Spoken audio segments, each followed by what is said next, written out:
Hello, everyone. Thank you for joining us today. Today we have Dr. Ann Kenny with us, and she will be talking about an overview of Parkinson's disease. And I'll let her introduce herself because she'll do a better job at it than I will, I think. So thanks, Ann, for joining us today. Good to see you. Thank you. You too. Happy New Year.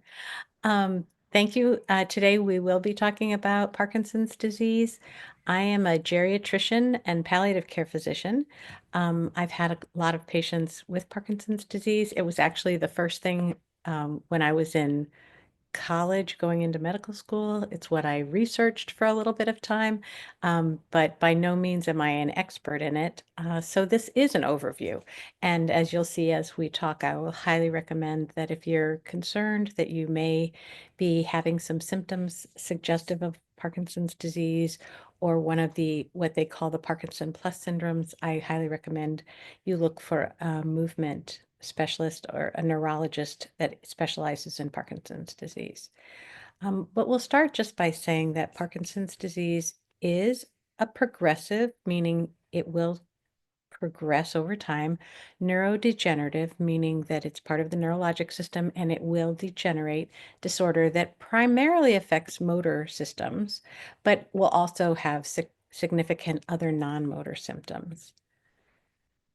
And I will see if I can get this to move forward. I always do that. Um, we don't know what causes Parkinson's disease. There are some types of Parkinson's disease that are genetic, but not that many. Um, there are some theories about some genetic predisposition and then neurotoxins, things like pesticides or air pollution that may make it worse. Sometimes an infection, they think, but the cause of Parkinson's is really unknown. It is associated with degeneration of nerve cells in the substantia nigra, which is a section of the brain, um, a small section of the brain that is very crucial for making dopamine, one of the neurotransmitters. And when the substantia nigra is hit, it takes away those the ability to make the dopamine, which you can see in the graphic off to the left. And when those neurons are lost and the ability to produce dopamine is lost, and it doesn't really show symptoms, our body has a lot of reserve. But when we do get to the point where about 60 to 80% of your dopamine producing cells are lost, there will become symptoms, which I'll go over in the next slide. And the part of the symptoms are due to the loss of dopamine itself, that we need dopamine, but also it disrupts the balance of other neurotransmitters, things like serotonin and norepinephrine and col colon acetylcholine. So there's a milieu of neurotransmitters that all work in conjunction with each other. And when it's off balance, it can cause a host of symptoms, which is why Parkinson's disease can have so many symptoms, and it not just motor symptoms, but some of the other symptoms as well. And so this slide goes over the motor symptoms in the blue on the left-hand side of the individual. And I'm sorry that this slide has a typo, but I can't change the graphics, and I liked this slide the most. But bradykinesia means slow motor movements. So some of the hallmarks are that slower gait or slow movements or the face not moving very well. So people often with Parkinson's disease look like they're not expressing themselves well. There can be hypersalivation or a lot of saliva produced, so that sometimes there can be drooling because there's too much saliva being produced. People have postural imbalance or balance problems, so the risk of falls is high with somebody with Parkinson's disease. In fact, there can not only be postural imbalance, but also um, autonomic dysfunction, meaning the blood pressure can drop abruptly. So that can be part of that postural imbalance. There's a tremor. It's considering a resting tremor. Some people call it a pill rolling tremor, where it looks like somebody is rolling pills. But the tremor is more likely to happen when your hands are at rest, not when you're like using a cup or something. We talked about bradykinesia, that slowness of movement, but there's also a muscle rigidity. People will say, I just feel achy, that there's a stiffness to the muscles. The walking difficulty we talked about, there's a kind of a magnetic shuffling gait where there's an inability to lift your feet up well or have a normal stepping cadence to your walk. It's more of a shuffling walk. And then actual freezing movements where people can be doing fine and then kind of stop all movements, and they have to almost overthink, like to take a step, they may have to think about actually stepping up. So kind of an exaggerated movement to get past some of those freezing motions. And then for non-motor impairments, there can be cognitive changes. Not everyone with Parkinson's disease develops cognitive changes, and I'll talk about that more. There are many sleep disorders. Some people have a change in their inability to suppress motion during rapid eye movement sleep, so they may act out during their sleep. There can just be difficulty with getting to sleep, and other sleep disorders, and sometimes that's the presenting symptom for why someone would go see a physician in the first place. There can be mood disorders with increased risk of depression and anxiety, gastrointestinal issues. Many people will complain of constipation as one of their early symptoms. There can be sweat and olfactory disorders. Some people having excessive sweating. We talked about anxiety and depression, and some people have that pain. I told you that kind of achiness, and other pain syndromes can occur with Parkinson's disease. Many people talk about how difficult it is to get a diagnosis of Parkinson's disease because the symptoms can be so um, all over the place, or in the beginning vague, and could be a million other things. And also because Parkinson's disease and disorders similar to Parkinson's disease often present very much the same. So you may be diagnosed with Parkinson's disease and end up with a Parkinson plus syndrome, or someone may think you have a Parkinson plus syndrome, but you really have Parkinson's disease. And this slide tries to differentiate some of the differences between the two. Parkinson's disease is progressive neurologic, as are the Parkinson plus syndromes. It's some of the atypical Parkinson's disorders are things like multisystem atrophy, progressive supranuclear palsy, or dementia with Lewy body disease. The movement problems are various, and then various non-movement symptoms worsen over time, but usually fairly slowly. It's the same with the atypical Parkinson's, but the progression is usually much quicker. So it's not uncommon that somebody might be told they have Parkinson's disease, but then the diagnosis gets modified as progression occurs and things become a little bit more differentiated. As you can see so far, they look fairly similar as we go down this. And then movements usually with Parkinson's disease improve when you're given something called levodopa, or a dopamine substitution. And that is not as common with the Parkinson's plus. And it's because it's the cells that the dopamine is meant to go into. It's those cells in the brain that are having difficulty where they can't absorb the dopamine. So the dopamine may be present, but they're not absorbing it well, which makes sense why a medication that is mostly dopamine wouldn't make that condition better. And some of the tests that we do to make the diagnosis of Parkinson's disease are motor tests. In the beginning, you would go to the doctor and look for slowed movements, tremors, rigidity, and those balance disorders. It's a big part of making the diagnosis of Parkinson's disease as a clinical diagnosis. So the doctor will look at you for these symptoms. And this is one of the reasons I think it's very important to go see a movement specialist, because there's so much nuance to getting this right, and there is so much overlap with some other things. The the neurologist, the the specialty neurologist knows how to tease some of these things out when it becomes a little bit confusing. And in the early stages, it is confusing.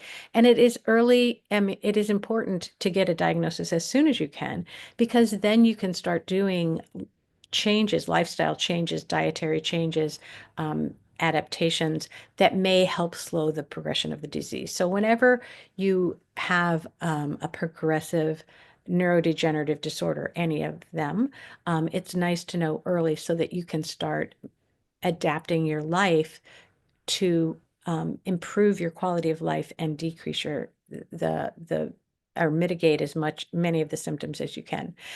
With Parkinson's disease, I mentioned it is the one that will improve with dopamine. So they actually give a dopamine test to see, kind of as a test of proof that this may be Parkinson's.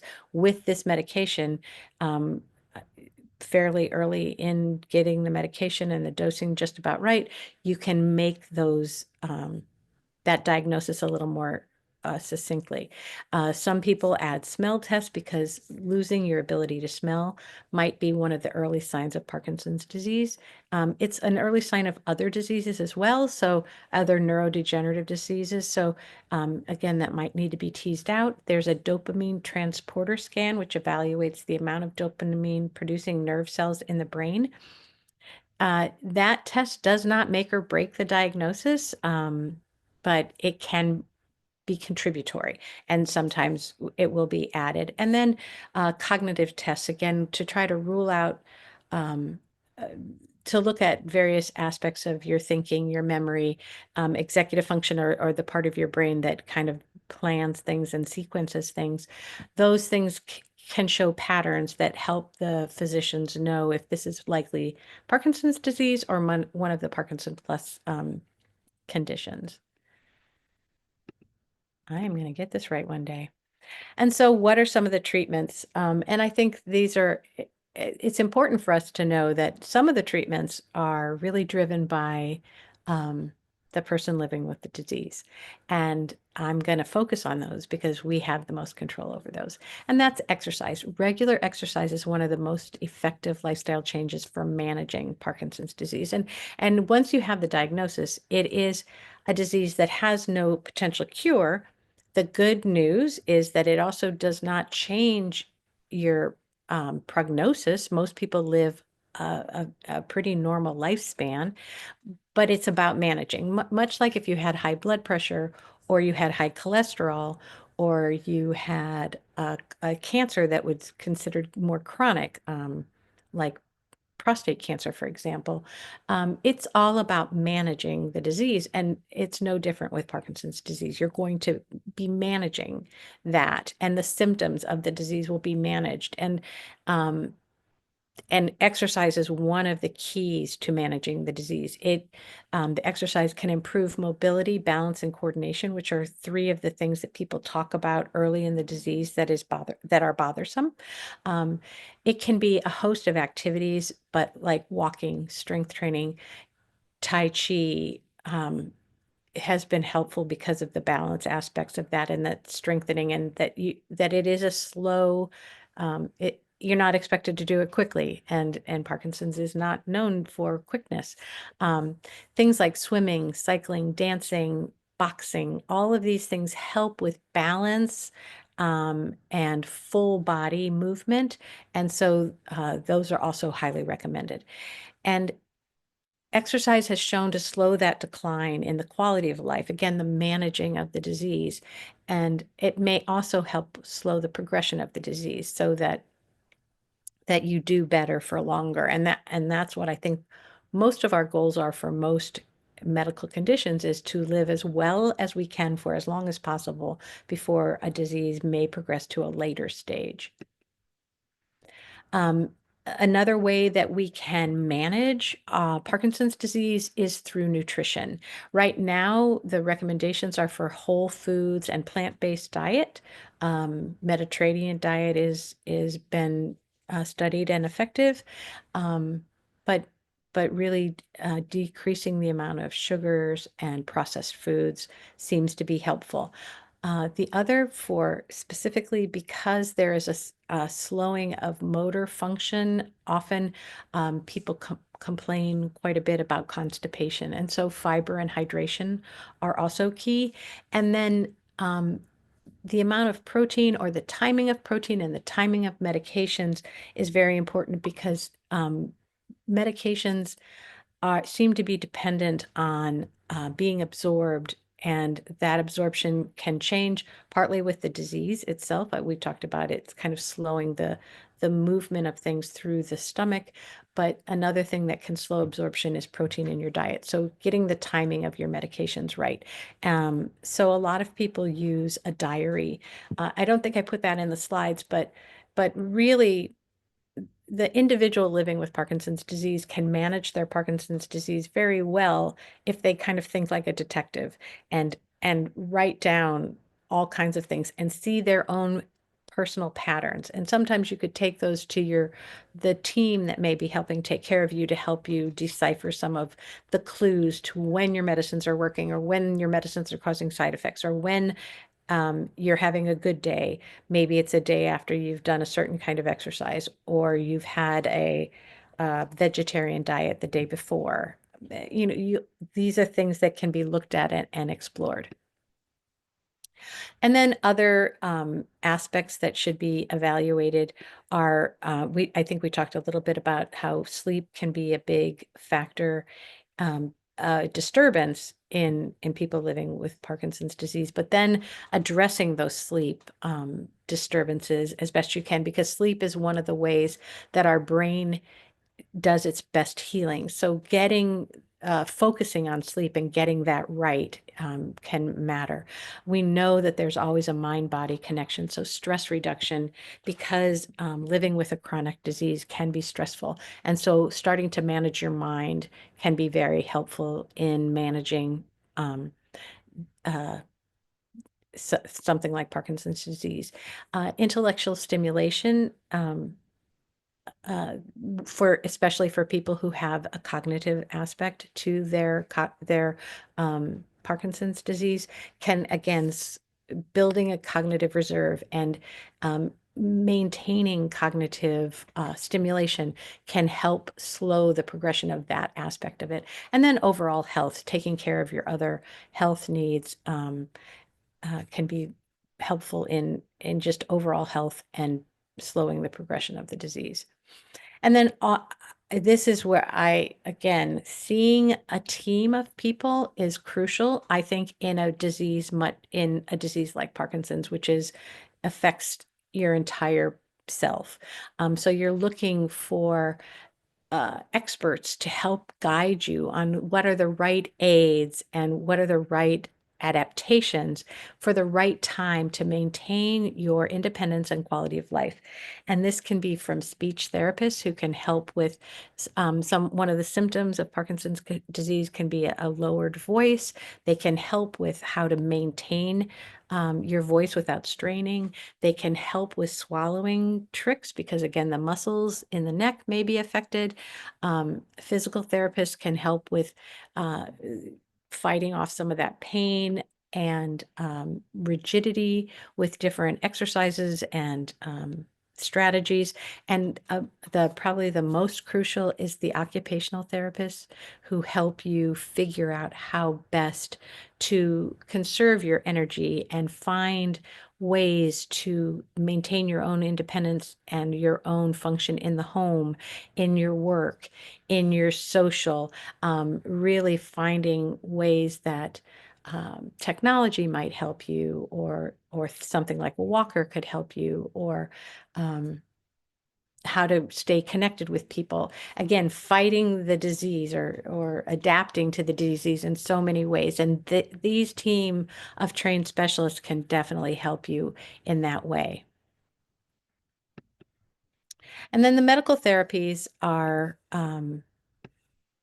as I believe, should be delivered by somebody who really understands the nuances of the medications, and the ins and outs of what works and what's cutting edge.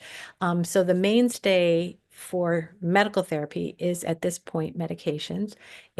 Most people start with that dopamine supplement, levodopa, and there might be some of these others, dopamine agonists, COMT inhibitors, MAO inhibitors, and anticholinergic agents may be added if you have especially like the blood pressure issues or the tremor issues, or you needed a boost to the dopamine without the side effects of the levodopa. So these are very complicated and complex interplays of medications, and I would definitely recommend a movement specialist, a neurologist who is a movement specialist, or specifically a Parkinson's specialist.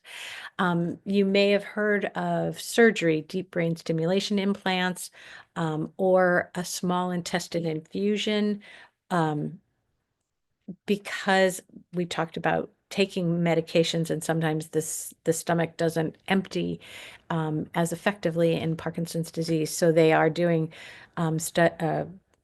in some people small intestine infusion. Both these surgeries have side effects that surgery can have. They are usually for people who are resistant to typical medications by mouth. And again, you're going to need to see a movement specialist to even qualify for any of these things. So again, seeing a movement specialist neurologist is important. And they're starting to do some focused ultrasound of the brain that should be similar without the surgical side effects of deep brain stimulation implants. And again, that would be reserved for people who are resistant to typical therapies. And so you would need to see a specialist for those things.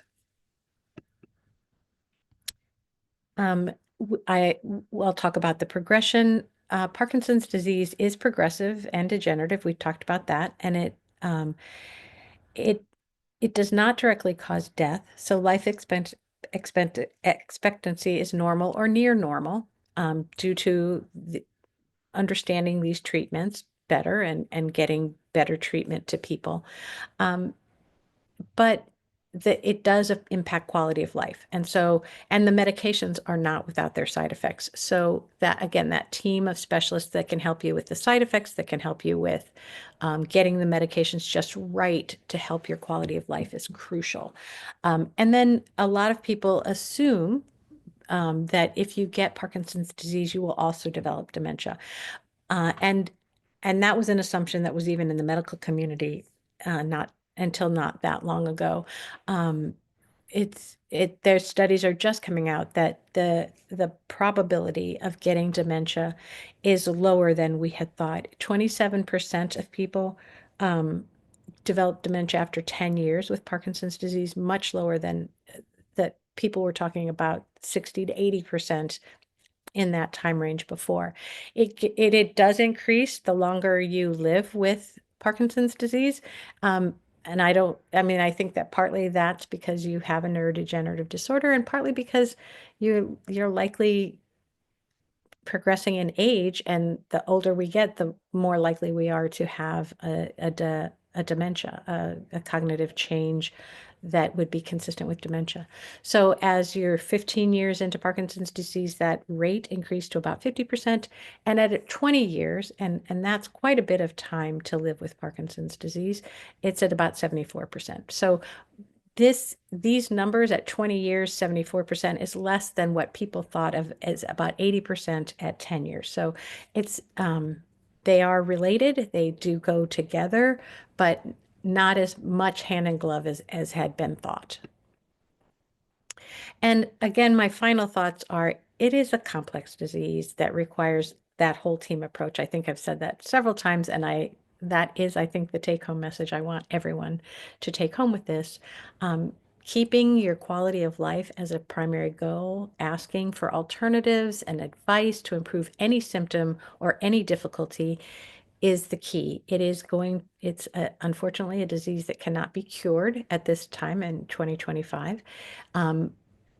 But neither will it take you from this planet quickly. So really focusing on quality of life is key. And as with any complex condition, social support and finding individuals going through the same condition can be life-changing. That's where you will find more hope and camaraderie and advice that's outside the medical community and help you really live, not exist, but live with this disease. And I looked at several websites and several resources, and I thought the American Parkinson's Disease Association, um, which is at apdaparkinson.org, had a good mix of medical advice and that social support and stories of people living with Parkinson's that might be helpful if this is a journey you're on. Um, and if you just have friends that are on this journey, I hope this has been helpful to you to understand that it is just a disease that will affect mobility, but that it is that most people do well. They just need extra time to do a task. They need extra supports and hopefully a big social support. So, as members, you know, you are in that somewhat of that social support just by being part of Kendal at Home. And I hope that this helps you either as a family member, a friend, or as somebody living with Parkinson's disease. And with that, I think I'm done. Thank you